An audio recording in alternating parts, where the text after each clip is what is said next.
नमस्कार, DV live Chhattisgarh में आपका स्वागत है। छत्तीसगढ़ की तमाम बड़ी खबरों के साथ मैं हूं सिमरन कौर। आइए देखते हैं आज की सुर्खियां। सांसद रामविचार पर बृहस्पति का पलटवार, पुरानी घटनाओं का सांसद को कराया स्मरण।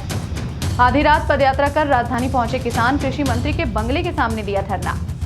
नक्सलियों ने सड़क पर किया आईडी ब्लास्ट, घटना में घायल एक ग्रामीण की हुई मौत। बस्तर से लेकर सरगुजा तक बड़ी प्रशासनिक सर्जरी, बदला हुआ नजर आएगा पुलिस का चेहरा। बस्तर में चल रहा है ऑपरेशन मानसून, नक्सलियों की मांद में घुस रहे हैं जवान। अब खबरें विस्तार से। राज्यसभा सदस्य रामविचार नेताम के बयान को लेकर कांग्रेस विधायक बृहस्पति सिंह ने बेहद तीखा पलटवार किया है। बृहस्पति सिंह ने इस मसले पर पूछे गए सवाल के जवाब में नेताम पर अनेक गंभीर आरोप लगाए हैं।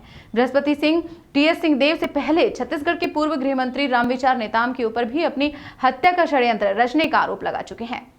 कांग्रेस के बड़बोले विधायक बृहस्पति सिंह ने पिछले दिनों स्वास्थ्य मंत्री टीएस सिंहदेव पर लगाए गए आरोपों को वापस लेते हुए खेद जताया था।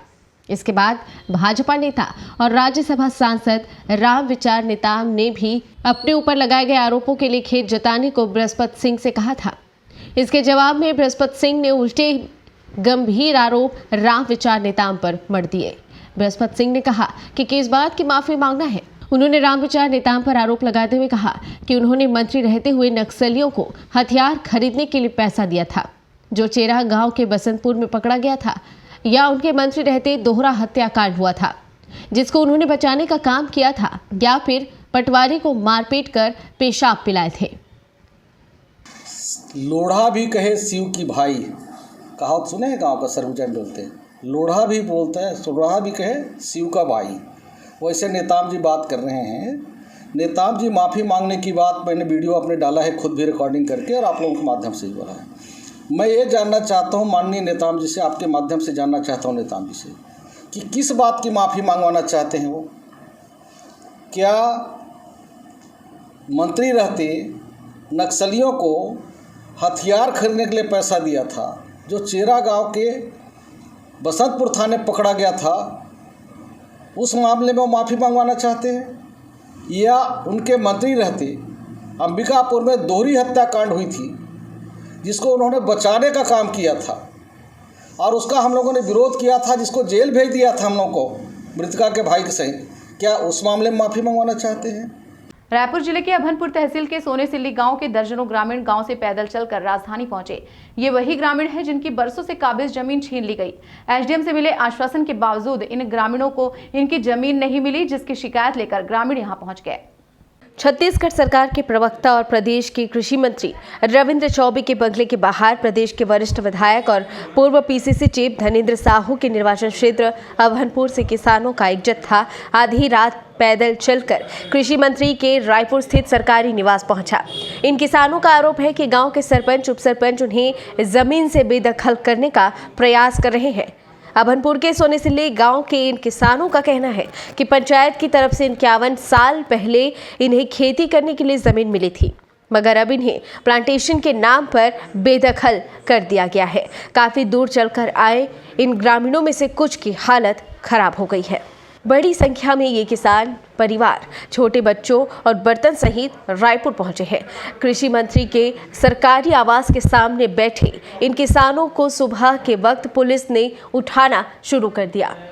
गौरतलब है कि ये ग्रामीण पहले भी एक बार गांव से पदयात्रा करके राजधानी के लिए निकले थे, मगर माना के पास एसडीएम ने इन्हें रोककर लिखित में इन्हें पत्र देकर इनके कब्जे की जमीनों के अधिग्रहण पर स्टे दे दिया था।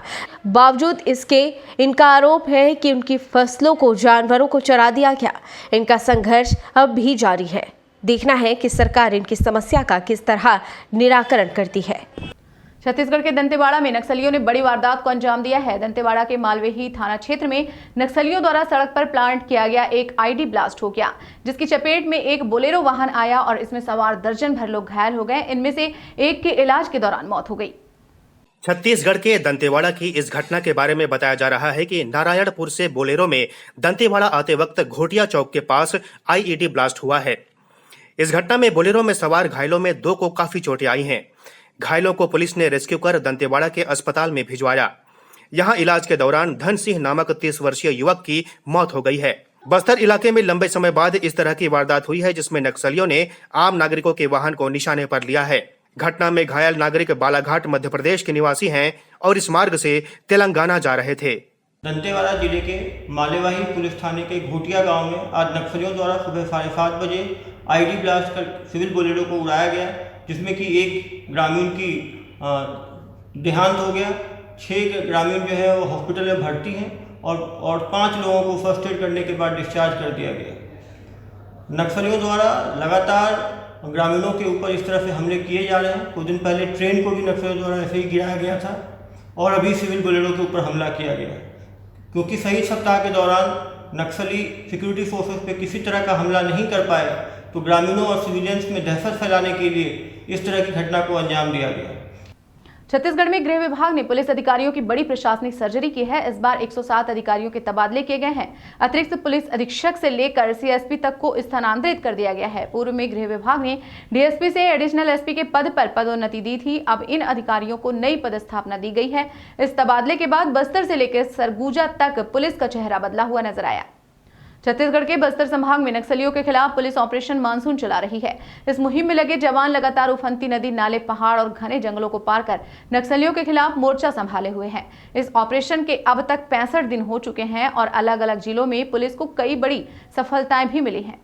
बस्तर में नक्सलियों के खिलाफ 1 जून से इस अभियान की शुरुआत की गई है। दंतेवाड़ा, सुकमा, बीजापुर, नारायणपुर सहित अन्य जिलों के बीहड़ों में जवान लगातार सर्च ऑपरेशन कर रहे हैं। गौरतलब है कि ठंड और गर्मी के मौसम में नक्सली लगातार अपना ठिकाना बदलते रहते हैं, लेकिन बारिश के मौसम में ज्यादातर नक्सली एक ही जगह कैंप लगाकर अपना डेरा जमाए हुए रहते हैं। ऐसे में पुलिस को भी नक्सलियों के खिलाफ ऑपरेशन को सफल बनाने में आसानी होती है। इस दौरान 11 इनामी नक्सली भी मारे गए हैं। इस अभियान में महिला कमांडोज दंतेश्वरी फाइटर्स को भी शामिल किया गया है। दंतेश्वरी फाइटर्स की महिला कमांडोज भी लगातार सर्चिंग कर रही है। उफनती नदियों को पार करने महिला कमांडोज भी पीछे नहीं हट रही हैं। छत्तीसगढ़ में हाथियों को धान खिलाने का मुद्दा तूल पकड़ने के बाद आखिरकार वन मंत्री ने बयान जारी किया है। वन मंत्री मोहम्मद अकबर ने कहा कि हाथियों से मानव को होने वाली हानि को रोकने के लिए सरकार ने नया प्रयोग किया है। इसके तहत सरकार के पास बचे हुए धान को हाथी प्रभावित गांव के बाहर रखा जा रहा है, ताकि हाथी बाहर ही धान खाने के बाद वहां से जंगल की ओर लौट जाए।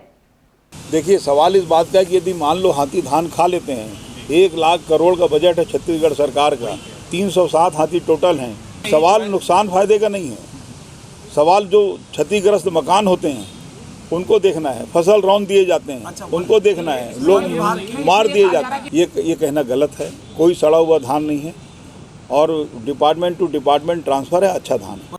इस बुलेटिन में फिलहाल इतना ही। बने रहिए डीवी लाइव छत्तीसगढ़ के साथ। नमस्कार।